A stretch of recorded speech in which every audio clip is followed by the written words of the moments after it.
Miaraba antsika vahoaka malagasy, miaraba ihany koa ny mpanaraka ny pejy rehetra.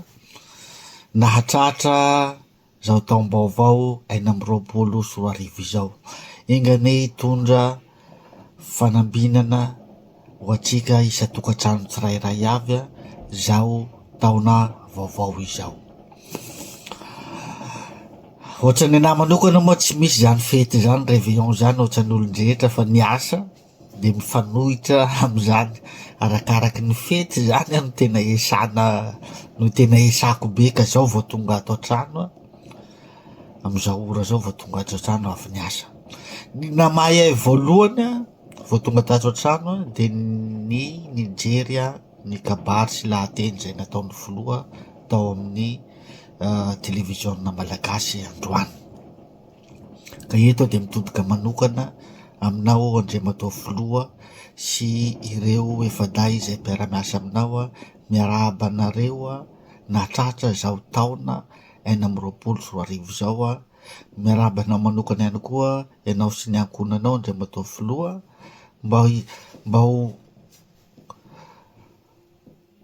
feno fahasoavana sy fanambinan'ny tokantranonao ary hanana ny hery voahery hatrany ianao ho an'ny tanindrazana.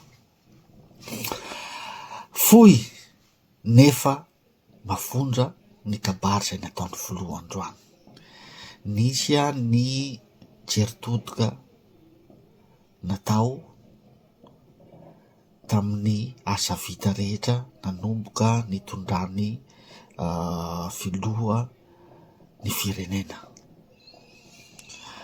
Zany hoe tao anatin'ny raha kotiana tamin'ny 15 septambra nanomboan'ny tolona de 4 volana monja de fa nahitana resultat mivaingana ny asa nataon'ny fitondrana ny fanavaozana eto Madagasikara.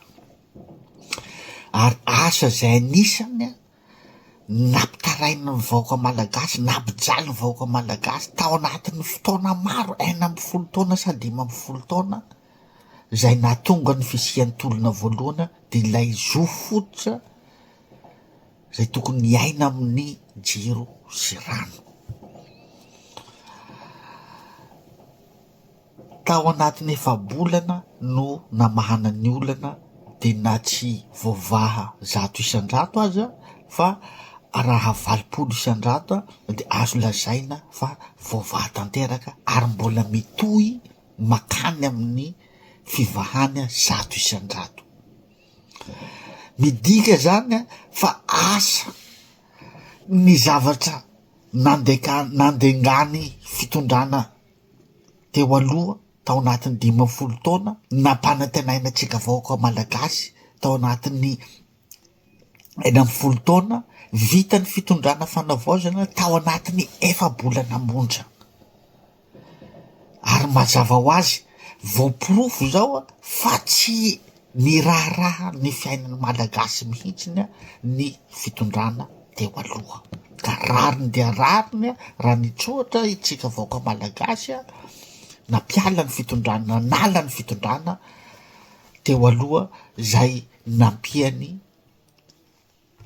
miaramila kabosady zay mitondra am'izao fotoana zao. Ka eto zany dia ankahery anareo mpitondra am'izao fotoana zao fa araky ny ohabolana malagasy de hoe ny vavolombelon'ny mpiasa dia ny bainga.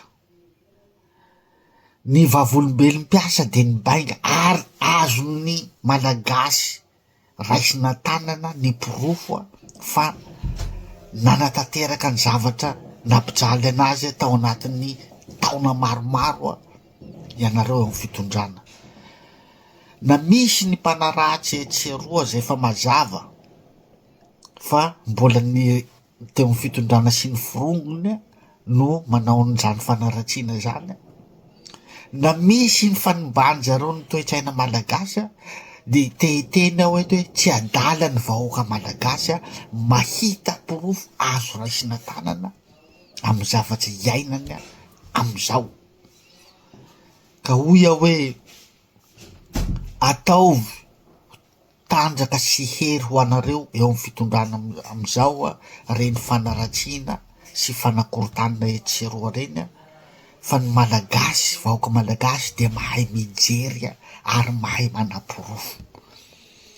Zany hoe ny asa vita, ny resultat no entina hamalina ny reny fanaratsiana sy etseroa reny. Azoko raisina tanina ihany koa tamin'ny kabary zay nataona tao androany fa olo-kendry reo mpitondratsika amizao reo.